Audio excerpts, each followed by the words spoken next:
Yeah, artificial intelligence is really interesting. I do have a device, Lipo AI, which uses artificial intelligence to make the laser lipoing safer. Hmm. So it'll modulate the heat so you're less likely to burn the skin. I mean, that's probably not what you were thinking about when you said artificial intelligence, but it's everywhere.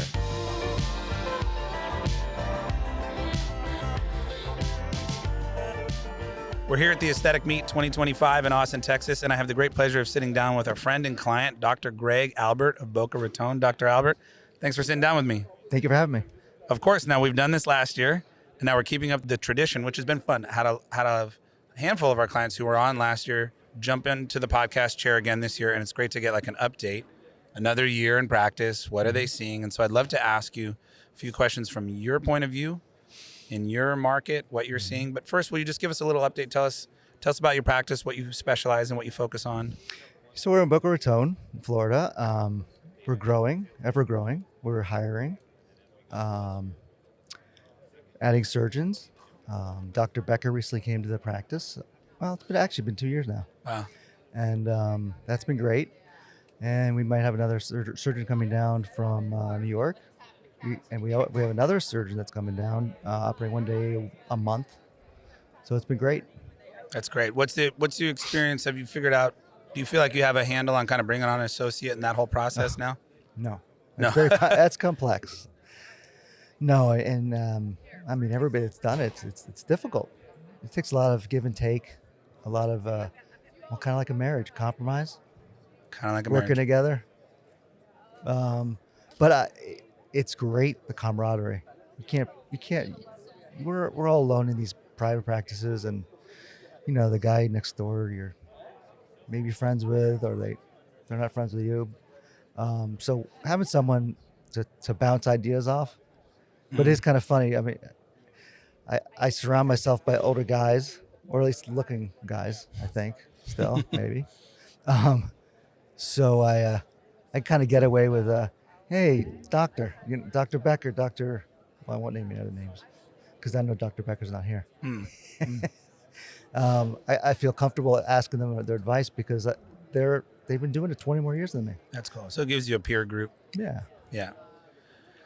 Okay, so here are the kind of questions I laid out, like I mentioned, that we're asking different surgeons and wanting to get their point of view on. First one is, what are you seeing in terms of procedure trends?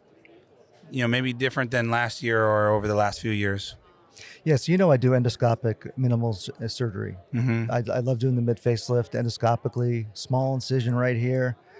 And what I'm seeing is the girls are coming in at 20, 30 years, and they see something in their face that they don't like, and they're not afraid of surgery. Mm-hmm. Social media, reality TV, they rather have surgery than have fillers. And they're educated. They know about 90% of it. It's the 10% that they get in trouble with. So I've done a couple of endoscopic mid facelifts in women who are in their 20s. And Wow. I tell them no, and then I have them come back. But they're determined, and they're jumping into surgery. So it's a new world where they're more educated. We still have to do that, get them to the finish line, if you will. But if it's feasible, and they have reasonable concerns. Now, I think we're also going to go back to facial implants, like cheek implants and chin implants, because that generation doesn't like the filler look. They know what they're looking for. It's different. Do you think we'll have a return to the facial implants? I believe so. Interesting. Yeah. Do you feel like with the endoscopic technique that it is? Do you feel like gets a better result in a younger patient where there's less skin laxity and it's more and there's more to be done only in the muscle, or no? Yeah. So it's the subperiosteal mid facelift is perfect for a younger patient. Yeah. Because it goes deeper, it lifts the whole fat pad above and below the muscle, and it gives you that nice lower concavity, lifts up the buccal fat pad. Mm-hmm. I think the consumer they're so educated, they know the difference even between a buccal fat pad removal and what I do, a buccal fat pad lift, basically. So it's They still need to be educated. That last part is the most difficult part because they want to self-diagnose themselves. But I insist on the patient saying, tell me what they don't like when they look in the mirror, as opposed to I want something. That's a cool approach. It's a similar one we have. Like our chief technology officer always says the same thing. Don't tell me what you want me to do. Tell me what you're trying to solve. Right. And then I will make sure. And it is cool that patients are more educated, but I think what you're saying is they need to understand that they don't have all the education. It's good that they're more educated. Yeah, I mean, it's not on demand. It's like, Right. I'll take this, I'll take that, Yeah. I'll have a happy meal. And Yeah. but the energy and motivation is just growing.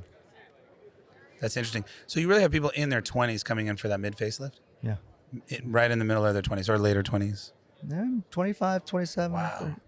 Yeah, and they're difficult patients to do because they're looking at minute 1 millimeter, Minuscule 2 millimeter improvements, but they're happy. Yeah, I can only imagine that. I mean, if they were looking for something extremely minor, maybe, but I can imagine that might be a tough sell to get them to set their expectations correctly. Yeah, well, it's like when I'm standing over one of my hockey players or football players, and I'm saying to myself, what am I getting myself into?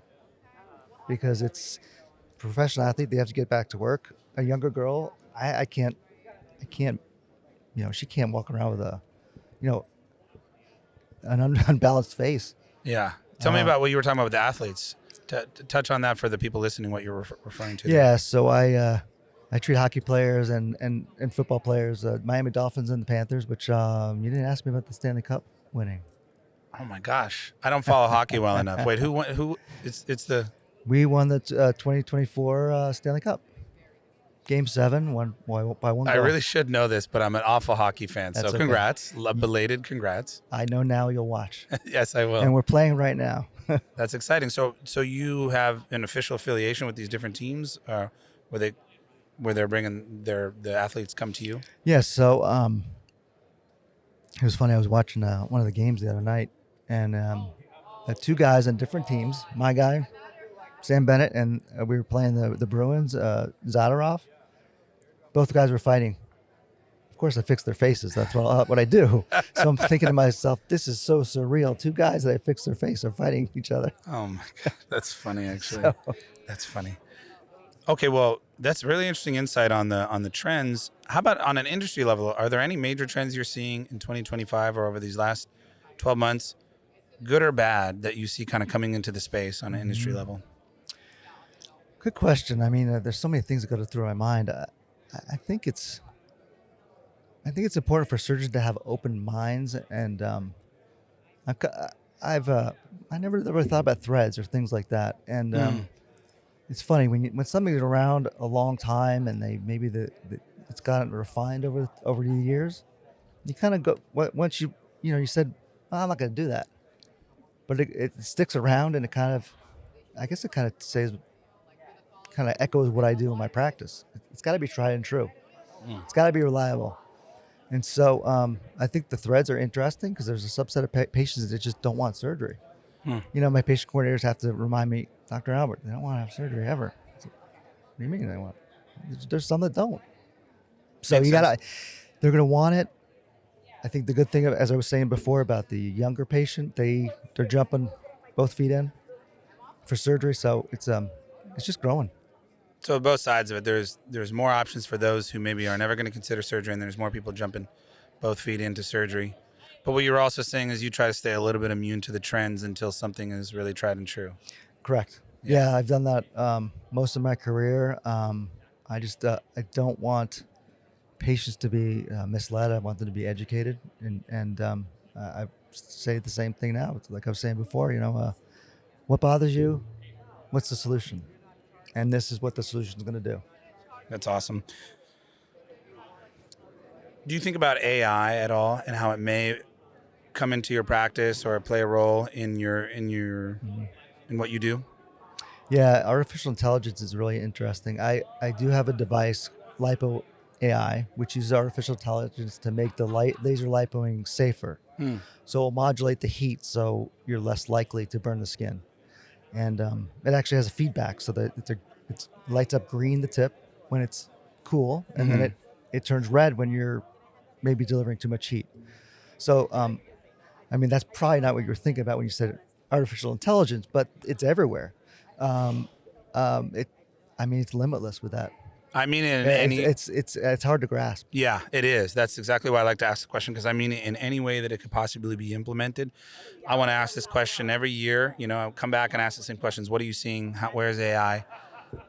Because I think it's really incredibly early days. Even marketing, which it's encroached on the most, is still really not nearly as dramatically altered as I believe it will be by AI today. It is still relatively a minor change. There's a lot of change, but it's minor compared to where I think it's going to go. I think the next place we're going to see it in handpieces and devices.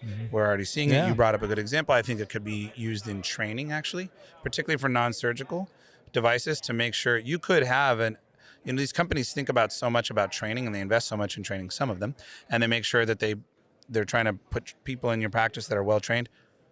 You could have AI models that know how to use devices that are at a reference that you can, you know, query for best practices on this device. But in theory, you could also feed data back in after each case, or have it monitor a case with a camera and then give you, you know, that's an insight I got actually talking to people here today. And I'm not telling you that this should be what's done. It's just where my gears in my head are turning. No, it definitely brings solutions to the table, but it's what I've learned is it's a little biased. It's like any research or any book you might read. There's always a little slant. There's going to be a bias or an opinion. A bias towards what data it was trained on, essentially. Right. And I think there's no avoiding that. And I think that's an important, extremely important part of AI, is to understand what it was trained on, instead of thinking that it's somehow infallible, that it's not. Right. I completely agree with you. All right. So kind of final question here. And I know the conference hall is closing out here and people are heading off to their evening functions. So I want to let you go. But when you look ahead, what do you see in the future for aesthetics? I know it's a broad, open-ended question, but I'm curious from your vantage point what you see. Yeah, so like I mentioned before, facial implants. I'm developing a chin implant that goes all the way around, because I find that the patients are desiring that stronger, you know, mandible, jawline. I think we're going to have 3D artificial intelligence kind of putting in. I mean, it doesn't like Mr. Potato Head. You put a part in, and you see what happens. So you're really going to have accurate predictions of what you might have after surgery. You know, now we're just brushing the surface, but you can get really, really specific. So AI treatment, sort of procedure preview. There are other devices that do it now, as you mentioned. I'm kind of blanking on the right term for this. Yeah, well, we've been working on it for 20 years, and it's really nothing does what I just said. You can put a breast implant in, but you can't put facial implants to truly in. simulate facial aesthetics, and maybe all the other repercussions of, or ripple effects of, you do something here and where else it may impact, right? That's right. Yeah. So it's just simulation technology. I mean, I think that's I wouldn't say low-hanging fruit, because it's probably challenging, but that seems like low-hanging fruit from a consumer demand perspective. Use case for AI in aesthetics, 100%. Yeah. I think also probably maybe we'll have some robotic assistants. Yeah. You know, not taking sutures out. Well, maybe taking sutures out. I always tell patients that the hardest part of the procedure is taking the sutures out. Interesting. It's easier to put them in. No one has brought that up, but I'm certain that you're accurate. It's a question of timing, I suppose. When will that come to fruition? We'll see. We will see. Well, thank you so much, Dr. Albert. I appreciate you taking the time once again to sit down. I enjoyed our chat this year. Really insightful stuff. And I hope our audience will get they will get a chance to hear it soon, and I know that they'll love it as well. Thank you so much for taking the time. I'm gonna get the real Dr. Albert. Who's That's that? not me. Oh, It's artificial. AI. He got me. That's funny. Yeah, that's the other thing. We're gonna start going. Is that guy? Was he really on the podcast? Right? Or are we just off sipping Mai Tais while we're getting AI content generated for us? It is scary. It's gonna be a whole new world. Well, thank you so much, Dr. Albert. I appreciate it. And I look forward to seeing you here next year. Thank you, Max, as always.